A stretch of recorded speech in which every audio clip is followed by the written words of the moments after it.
Hey, today I'm here at the Dead Man's Hand with my demonologist, and the plan for the day is to spellweave and spellweave a lot. First I just want to have a little disclaimer. I do know that currently the Waves of Flame spell is the awesome button, and pretty much all demos I see around are just using that, which I think is pretty boring, so I digged up my demo and fitted him up with a good old-fashioned Havoc general build with a lot of aggro tools, CCs and all that good stuff, and I will pretty much depend on spellweaving to get my damage as high as possible. So let's spellweave early and spellweave often. I see no reason to not do it, even here on the trash mobs. Just as a small warning, my gear isn't where it should be, so my hit rating is a little bit too low, I think. So there may be some misses, but yeah, mostly it will fall pretty fast when I'm spellweaving and getting my crits in. When it comes to the gear, I also built my demo's gear around getting a most effective Havoc general build. I will maybe go more into detail about that in a later video. Let's just focus on the spellweaving right now. I'm starting to get quite a few debuffs, but that's not that big of a problem. I will not spellweave here on this one lone mob, since could be useful to get rid of some of those debuffs before I attack the boss, but let's see how it goes.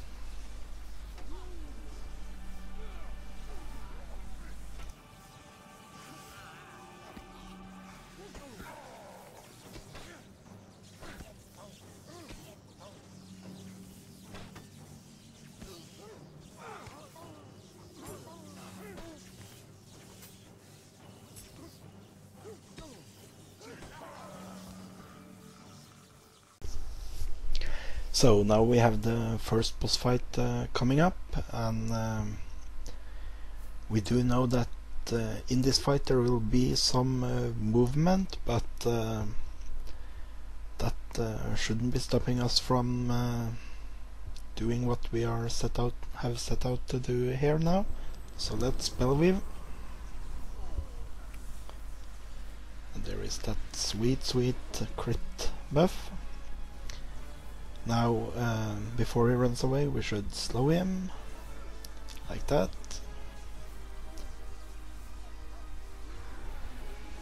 And just follow and cast some spells.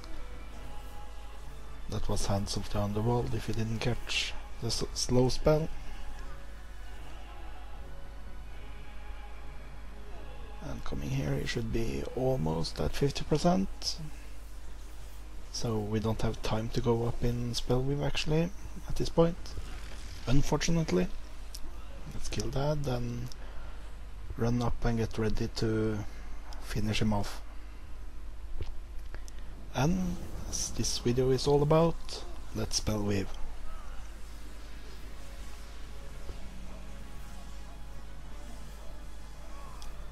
When we're spellweaving, there is mainly just one thing we are looking for, and that is the crit buff. I usually sometimes do the AOE fire thingy just because it looks cool, but it's mostly just getting the crit buff, which is the main objective here.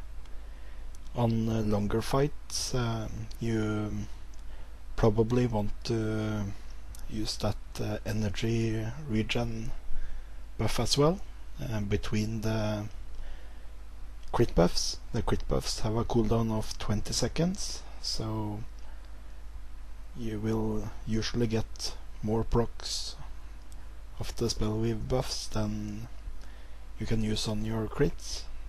So just keep that in mind on raids and group fights where you can stay in Spellweave for a longer time.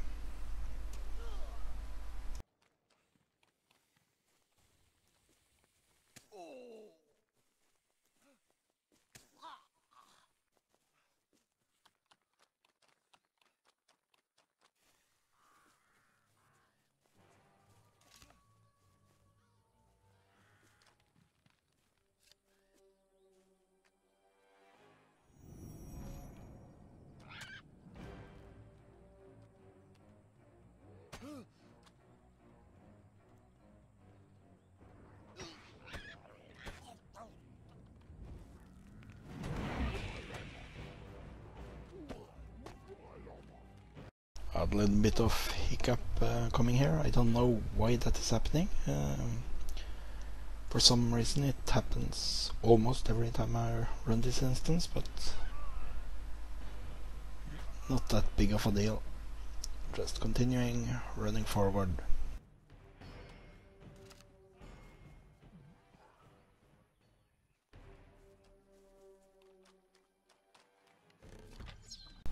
The word of the day is Spellweave, so let's Spellweave.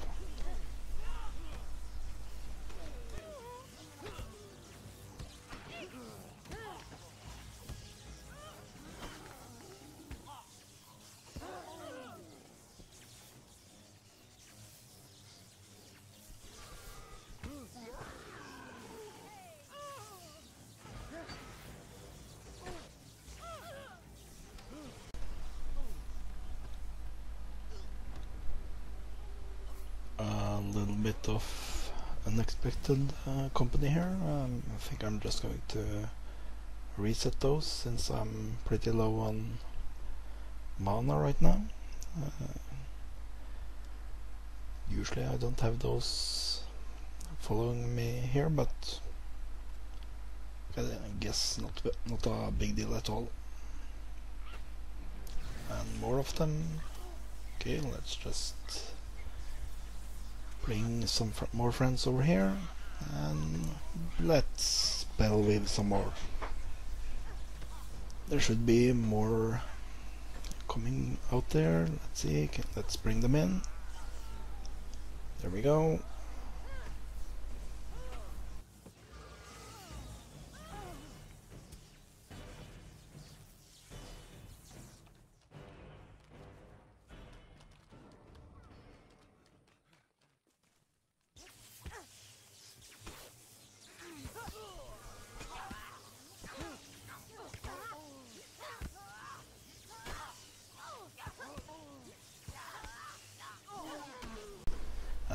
Here we are ready at the second mini-boss.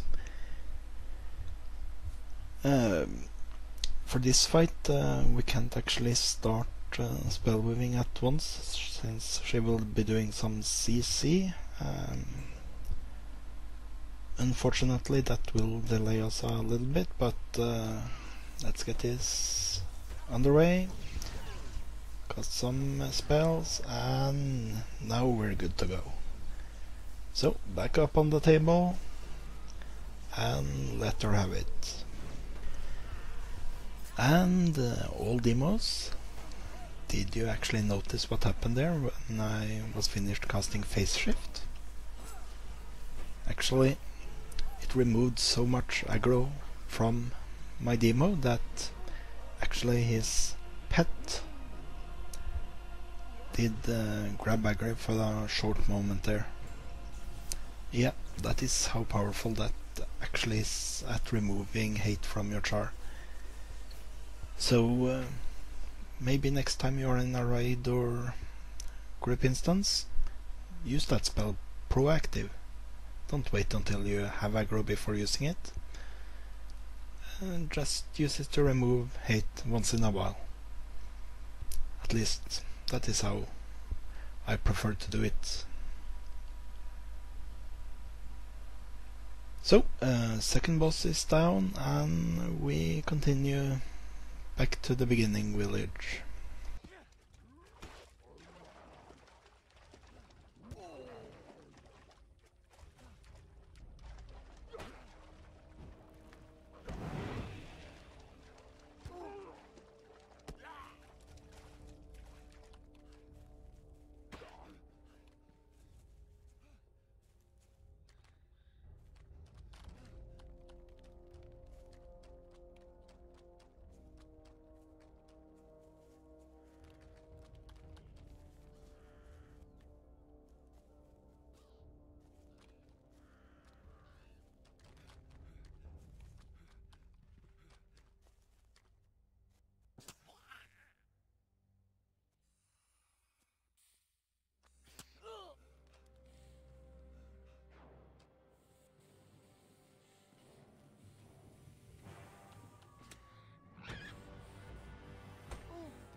As I'm getting to the third boss here, you probably think I'm going to talk a little bit about spellweaving again.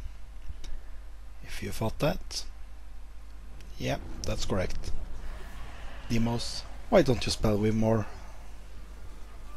Spellweaving is like free DPS. Should always be spellweaving.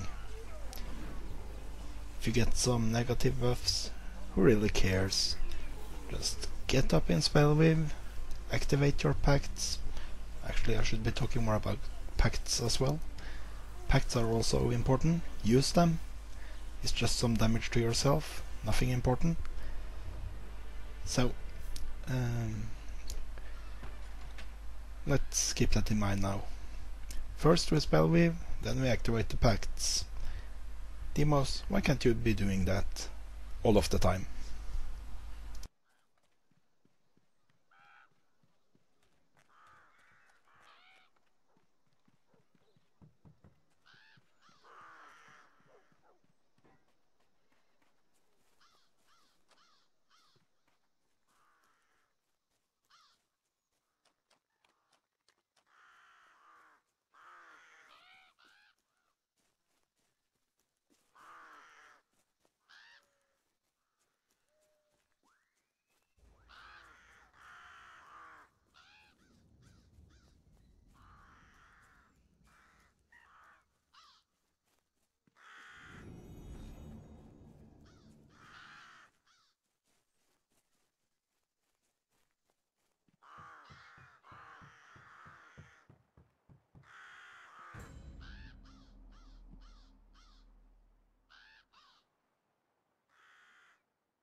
Before we go up against this last boss in the instance, we should probably wait a little bit so we don't get that mischance buff while we fight. So just waiting a little bit before I do you know what.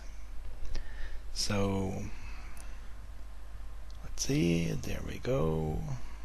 Should be pretty safe to start spellweaving at this point. So, first we spellweave, then we use pacts. Let's use our pacts, and do some damage. In this fight there will also be some stuns, but we don't really care about that. Just jump out of Spellweave for a moment. Unfortunately we can't use those catapults while spellweaving, so we have to wait a little bit. There we go, and spellweave again. It's so easy, just click the button and you jump up on the table, and all of a sudden you are one of the cool kids. Running to use the catapult again, and we are ready to do some more spellweaving. If you haven't figured it out by now, I'm saying demos, please spellweave. Just do it. The biggest problem with spellweave is actually the cooldown. I mean, it's a bit annoying that you have to wait so long after you have spellweaved to spellweave again, but I guess as powerful as it is, we can accept that. And down she goes in just a short while. How long was that? A minute or so? But that ends this Unchained run of Dead Man's Hand. Thank you for watching.